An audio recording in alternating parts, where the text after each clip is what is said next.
Boa noite, irmãos. Tudo bom? Mais uma vez nós estamos aqui para trazer a nossa lição da EBD. Hoje nós vamos estar trazendo a lição número 9, a depressão por conta da comparação. Então, comparação, o que a gente pode ver? Comparação é querer e tentar igualar alguém a outra pessoa, tentar comparar, fazer uma analogia. Você podia ser como fulano. Fulano é tão bacana, fulano é tão legal, fulano é tão inteligente, né? Normalmente quem costuma fazer essas comparações são nossos pais, né? Às vezes a esposa, o marido, o namorado, né? O filho, a filha, o neto, a neta, o genro, a nora. Só que as pessoas se esquecem que cada um de nós é um indivíduo. Cada um de nós tem a nossa personalidade. Então, cada um é do seu jeito, né? E o que é necessário que aconteça?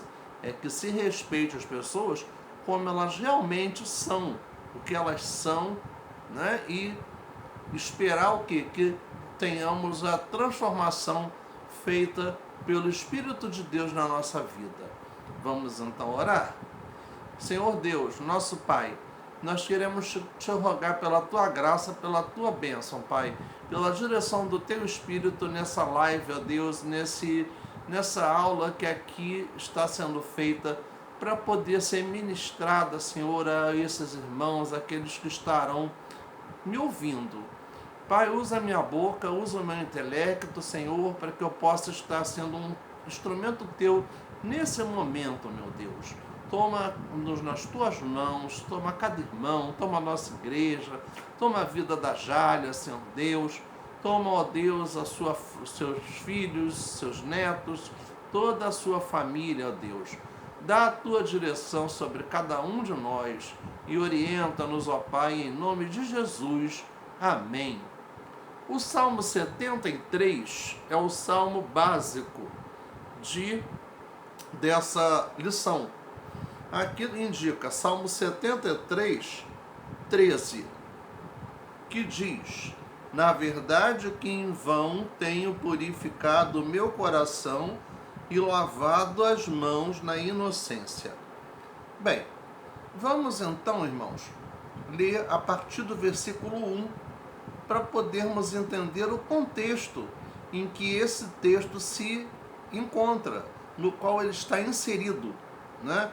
Temos que entender o texto e o contexto para podermos chegar a uma conclusão definida, para podermos estar entendendo as coisas como elas realmente são, não tendo uma visão parcial.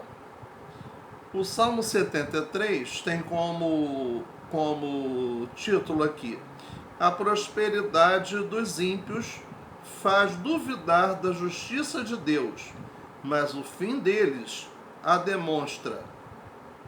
Salmo de Asaf. No versículo 1 começa da seguinte forma: verdadeiramente bom é Deus para com Israel, para com os limpos de coração. Quanto a mim, os meus pés quase que se desviaram. Pouco faltou para que escorregassem os meus passos. Pois eu tinha inveja dos soberbos ao ver a prosperidade dos ímpios. Porque não há apertos na sua morte, mas firme está a sua força. Não se acham em trabalhos como outra gente, nem são afligidos como outros homens. Pelo que a soberba os cerca como um colar. Vestem-se de violência, como de um adorno. Os olhos deles estão inchados de gordura.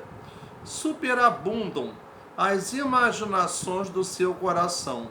São corrompidos e tratam maliciosamente de opressão.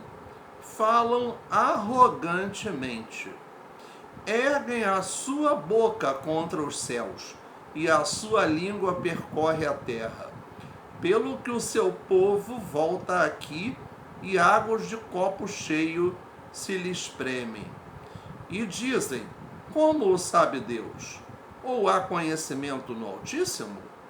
Eis que estes são ímpios, e todavia estão sempre em segurança, se lhes aumentam as riquezas.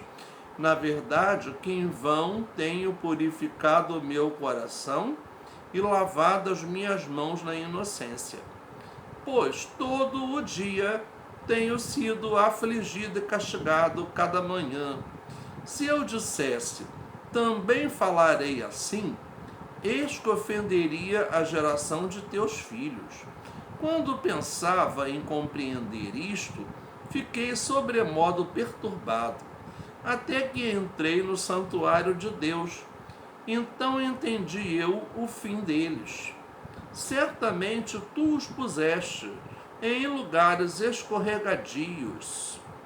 Tu os lanças em destruição, como caem na desolação. Quase num momento, ficam totalmente consumidos de terrores. Como faz um sonho o que acorda assim, ó Senhor? Quando acordares, desprezarás a aparência deles. Assim o meu coração se azedou, e sinto picadas nos meus rins. Assim me embruteci, e nada sabia. Era como animal perante ti. Todavia, estou de contínuo contigo. Tu me seguraste pela minha mão direita. Guiar-me-ás com o teu conselho, e depois me receberás em glória. A quem tenho eu no céu, senão a ti? E na terra não há quem eu deseja nem de ti.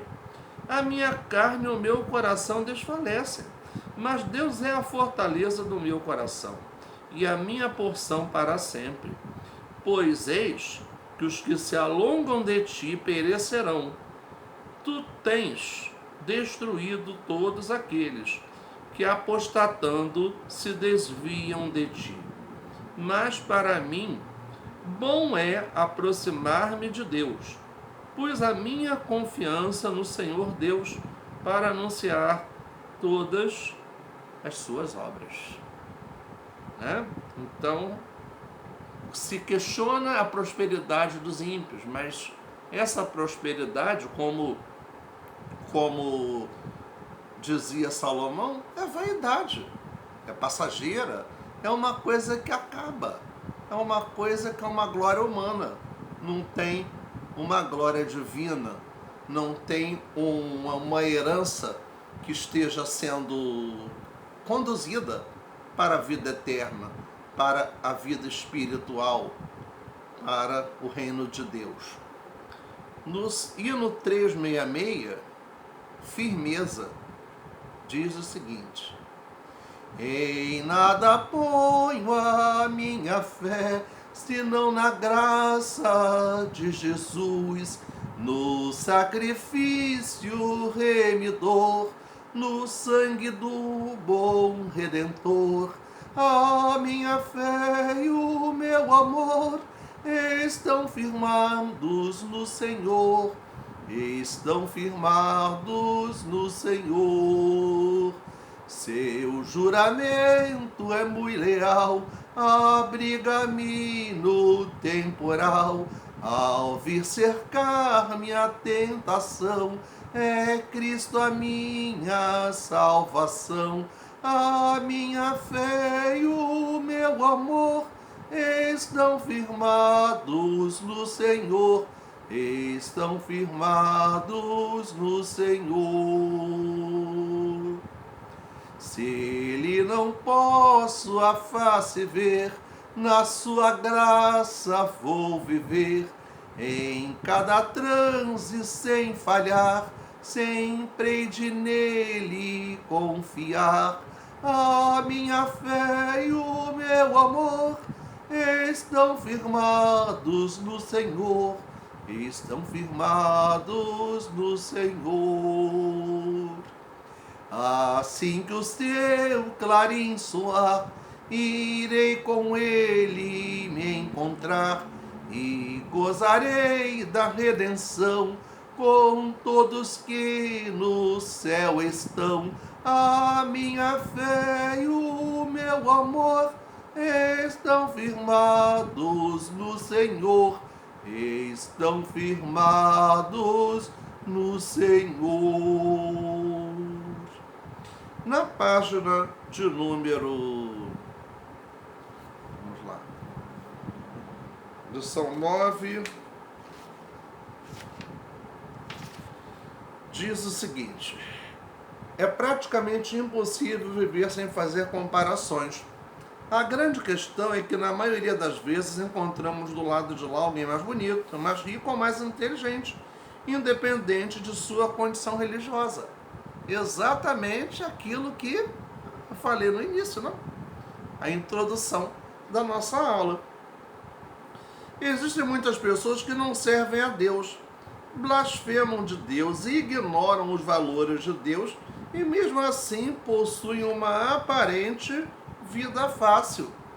Possuem mais dinheiro, mais posições, mais bens, mais oportunidades, mais seguidores, mais amigos.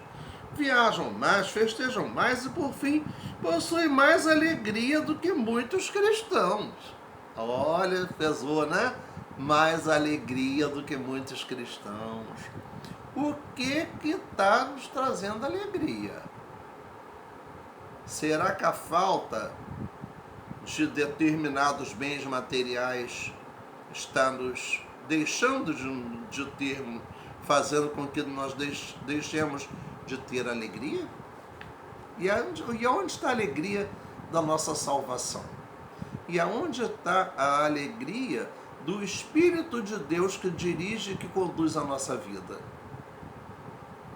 É bem possível que agora mesmo você tenha em mente uma ou mais pessoas assim, que não são cristãs, que estão no mundo, que são católicas, ou são espíritas, ou não têm religião nenhuma, mas como será que essas pessoas vivem?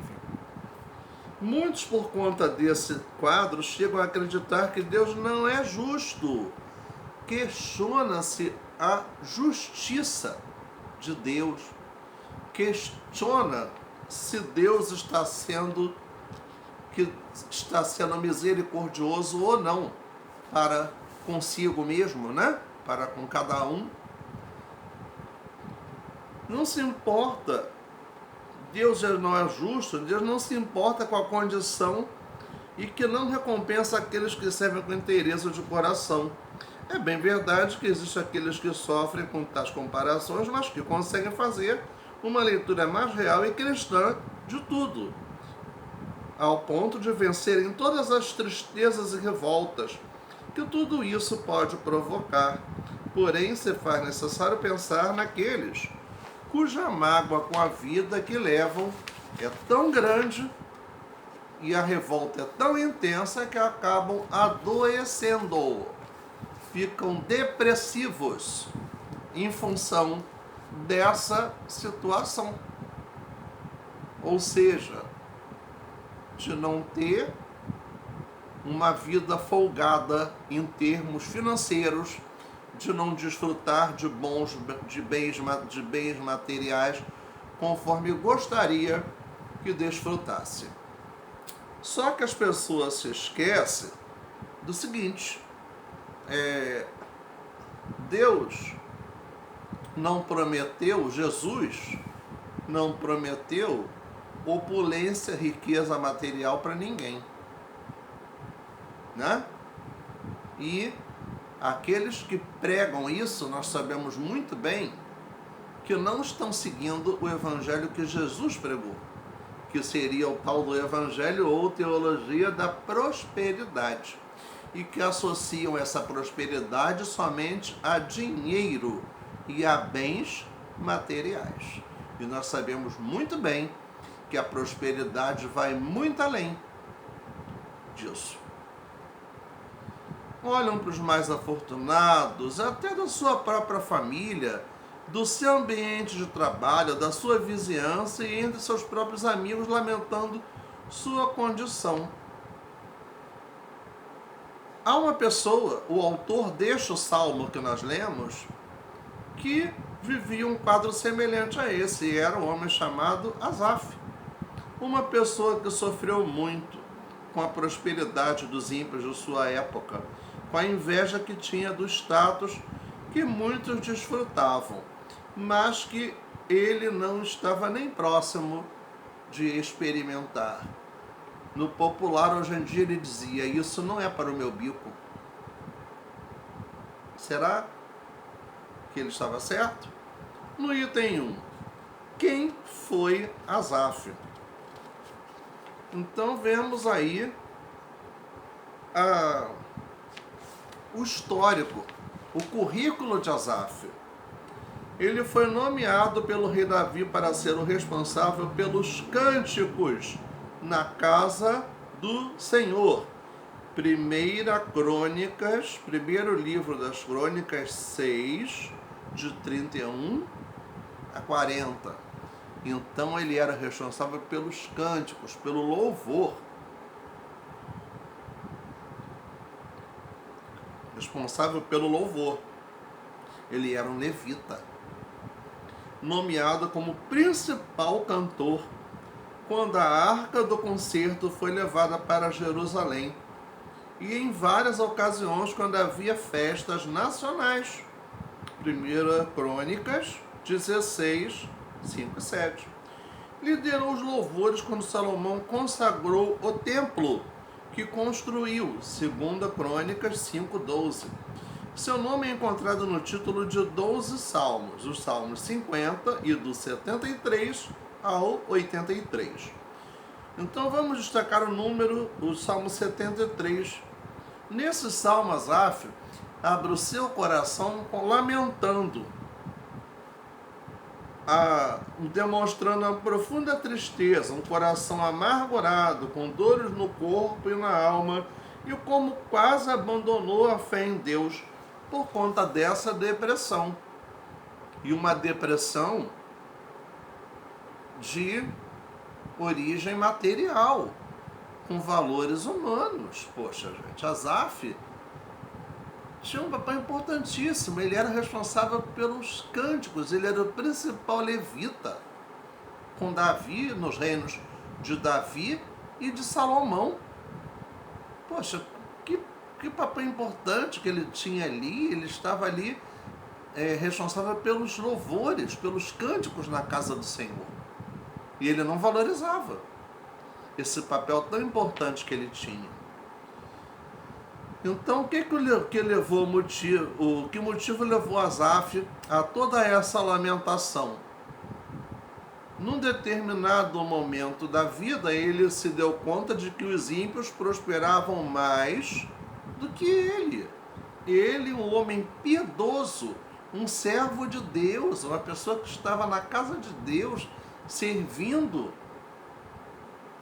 e ele se sentia injustiçado por não ter os bens materiais que os ímpios tinham. Isso o incomodou. Bens, posses, coisas que Asaf gostaria de ter e não conseguia. Mas os ímpios conseguiam de forma desonesta. Aí é que a gente vê. De forma desonesta. Aí a gente começa a questionar: Deus habita na desonestidade? Será que é certo? Nós, cristãos, servos do Senhor, agirmos de forma desonesta? Isso cabe a nós? Isso é papel de um cristão? A resposta todos nós sabemos muito bem qual é, né? Asaf desabafa, ele gostaria de ter e não conseguia, ele desabafa sem vergonha alguma, com o coração cheio de inveja pela prosperidade dos perversos. Ele destaca sua vida cheia de trabalho, responsabilidade, preocupações e dificuldades, e fala da vida dos perversos que prosperam. nas palavras, certamente foi-me inútil manter puro o coração. Poxa, ele achou que a santidade dele não valeu de nada. Será, irmãos, que a busca e a prática da santidade, de ter uma vida correta dentro dos padrões de Deus, não tem valor nenhum? É outro ponto para nós questionarmos, para pensarmos nessa situação, né? Ele demonstra até que ponto chegou. Asaf nos diz que parou para pensar em tudo isso, mas mesmo pensando muito não conseguiu uma resposta que fizesse sentido. Ele não via resposta para essa situação, até que fez o que deveria ter feito desde o início. Dois aspectos precisam ser considerados nesse momento. Em primeiro lugar, o fato de que a corrupção inevitavelmente faz uma pessoa enriquecer.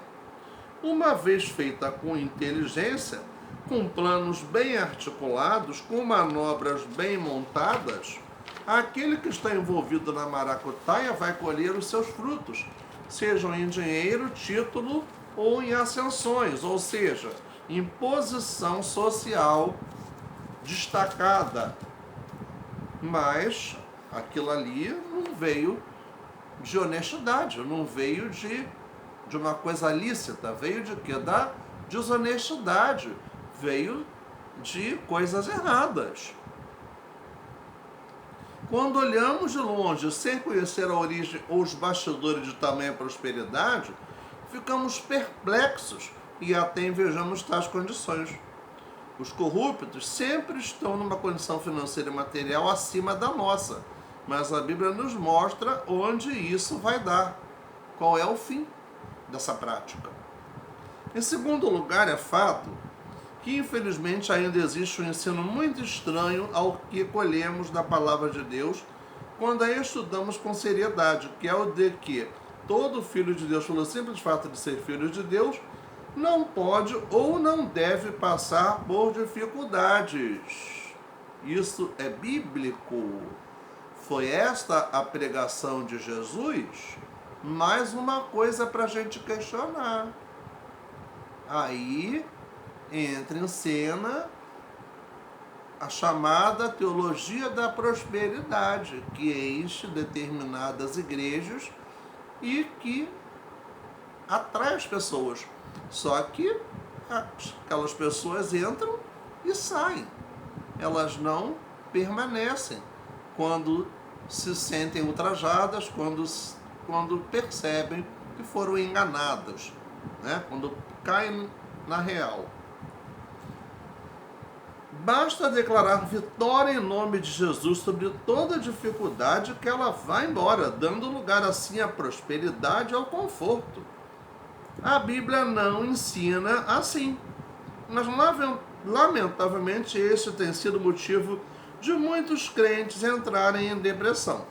Perdem a vontade de viver apenas porque, na comparação com aquele irmão mais próspero, se acham esquecidos ou amaldiçoados por Deus. Isso é imaturidade espiritual. Isso é desconhecimento da palavra de Deus. Isso é querer fazer barganha com Deus. Acha que Deus segue aquela ideia do toma lá da cá? Não é assim. A grande resposta de Asaf é o item número 2. No verso 17, quando ele entra no santuário, na presença do soberano Deus, que controla o mundo e tudo que nele há, ele começa a entender que as verdades por trás de todo o cenário positivo que ele via. Ele descobriu todo engano que havia naquela aparente prosperidade. O momentâneo conforto que se tem como fruto de pecado é apenas aparente e não dura muito. Só a luz de Deus nos permite ver e entender isso. Então ele não estava vendo sob a ótica divina. Ele não estava vendo aquele fato pelos olhos de Deus, mas nós vimos no decorrer desse salmo que lemos que mais à frente ele toma consciência disso e reconhece quanto Deus cuidava da vida dele, quanto Deus era misericordioso para com ele. Então, desde aqueles dias, muitos enganam, traem, trapaceiam, mentem, achando que suas vidas e alegria dependem disso.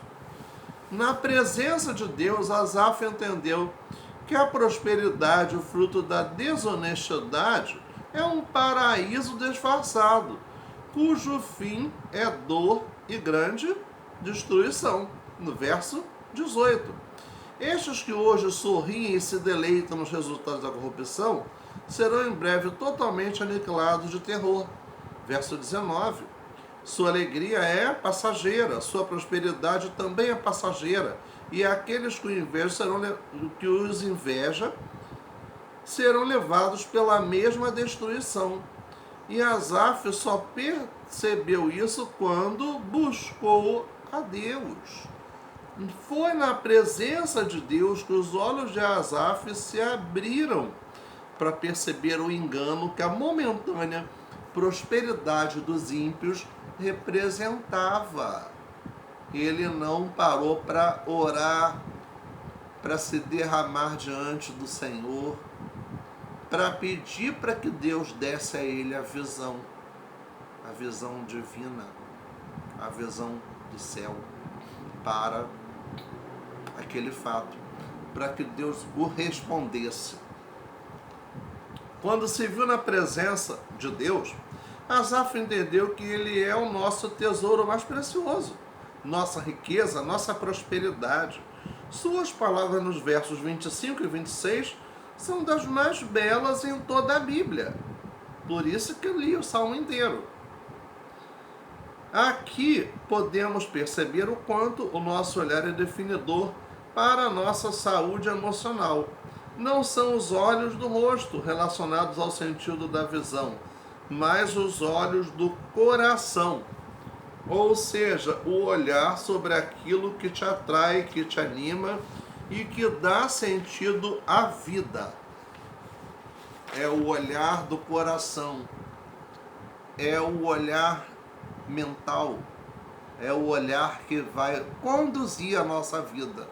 O olhar do coração num sentido figurado, porque na verdade esse olhar vai do nosso cérebro.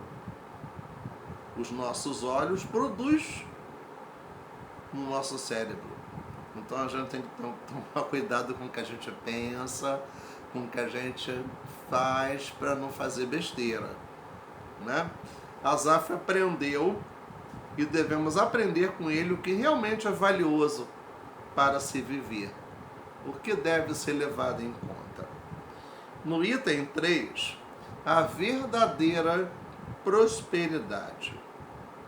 Uma das verdades que nos ajuda muito a não viver comparando a nossa vida com a de ninguém e, consequentemente, não adoecer por isso é de que Deus verdadeiramente é o maior bem que temos. Não há outro bem além desse Jesus, né? Tinha um hino gravado pelo pastor Paulo César Brito que dizia: não há outro bem além desse Jesus. Jesus cuida de mim.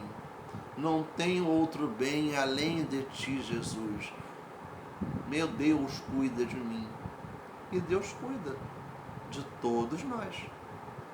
Basta que nós tenhamos fé, basta que nós tenhamos perseverança, que a gente creia, né? E que sigamos a sua vontade.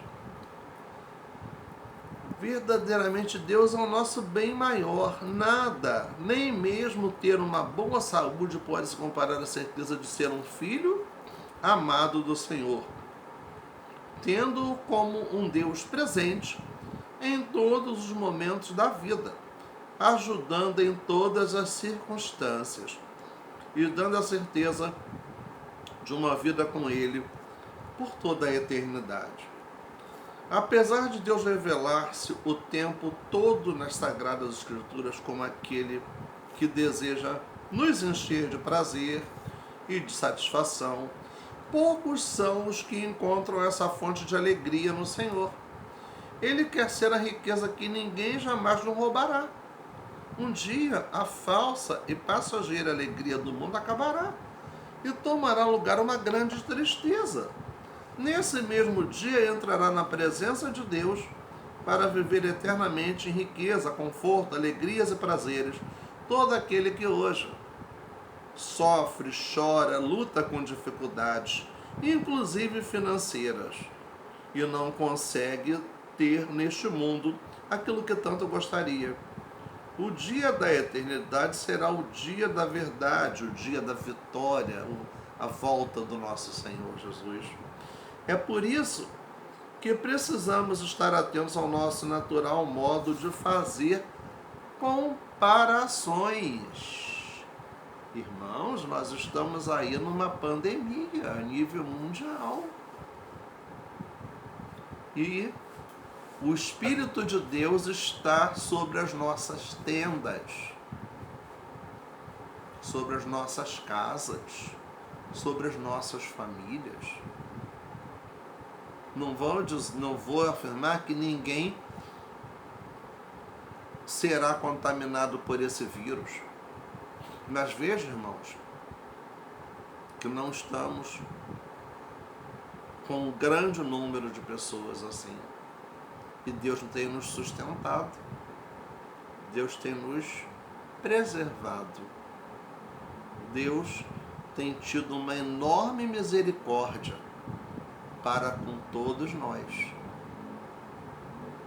Então veja, irmãos, que mesmo com toda dificuldade, Deus tem suprido o pão nosso de cada dia. Deus tem segurado, Deus tem sustentado a cada um de nós. O dilema de Asaf, há tantos anos, perdura até hoje na vida de muitas pessoas. Porque ainda existe corrupção, mentiras, falsas alegrias na sociedade, uma alegria que é regada à bebida, à droga, a cigarro, a sexo, a bens materiais, como se só isso produzisse alegria. Não é. Não é só isso. Nós sabemos muito bem. Nós temos uma experiência com Deus vivo, nós temos um Deus que protege, um Deus cuidadoso, um Deus provedor, Jeová Jireh, o Deus que está ao nosso lado. Vamos nos apropriar dessas promessas do nosso Deus? Vamos crer que o Senhor fará maravilhas no nosso meio, que o Senhor fará além, infinitamente mais do que aquilo que cremos, do que pensamos, do que queremos, porque o Senhor conhece a nossa mente, o Senhor nos sonda os nossos corações. A onisciência de Deus permite que Ele veja, conheça a nossa mente. A onipresença, Deus está em todos os lugares. E a onipotência de Deus também, porque Ele pode tudo. Tudo criou, tudo formou para o seu louvor, para poder nos proporcionar. E o que Deus pede de nós? Fidelidade. Crer verdadeiramente. Então, não vamos nos perder o nosso tempo comparando a nossa vida com a vida de quem não tem Jesus como Senhor, de quem não vive segundo os preceitos divinos. Porque a salvação que nós recebemos não foi conquistada pelo nosso mérito, mas pela misericórdia do nosso Deus e pelo sangue de Jesus, que naquela cruz foi derramado para nos purificar de todo o pecado. Vamos crer, irmãos, confiar cada vez mais nesse Deus tão grandioso, tão maravilhoso, que a gente segue. Não há Deus maior, não há Deus melhor, não há Deus tão grande como o nosso Deus. Criou o céu, criou a terra, criou o sol e as estrelas, tudo Ele fez, tudo formou, tudo criou para o seu louvor, para o seu louvor, para o seu, para o seu, para o seu louvor. Senhor Deus, muito obrigado, Senhor, por esse estudo. Muito obrigado, Pai, pela direção do Teu Espírito sobre o que aqui eu pude falar. Ó Pai, tem misericórdia de nós, ó Pai. Visita, Deus, na nossa igreja, os nossos irmãos, nossos amigos, parentes, nossos familiares, nossos vizinhos. Ó Deus querido, tem misericórdia do nosso país, Senhor. Tem misericórdia, Senhor, daqueles que sofrem nos leitos dos hospitais, Senhor Deus. Tem misericórdia, Senhor, também de nossos governantes, Senhor, que possam ter a visão humanista, a visão que Tu queres que tenha da compaixão, da fraternidade, da preservação da vida humana, Senhor. Tem misericórdia do povo brasileiro, Senhor. Conduza, ó Pai, os rumos desse país, Senhor. Conduza os rumos da nossa igreja, Senhor. Seja conosco, Pai. Conserve, ó Deus, os nossos lares, os nossos empregos, ó Pai. Dá-nos o nosso pão de cada dia, Senhor. A cada momento, Senhor. Porque sabemos, Pai, que Tu tens cuidado de nós, ó Pai. E em nome de Jesus é que te oramos, ó Deus. Em nome de Jesus, Senhor. Amém.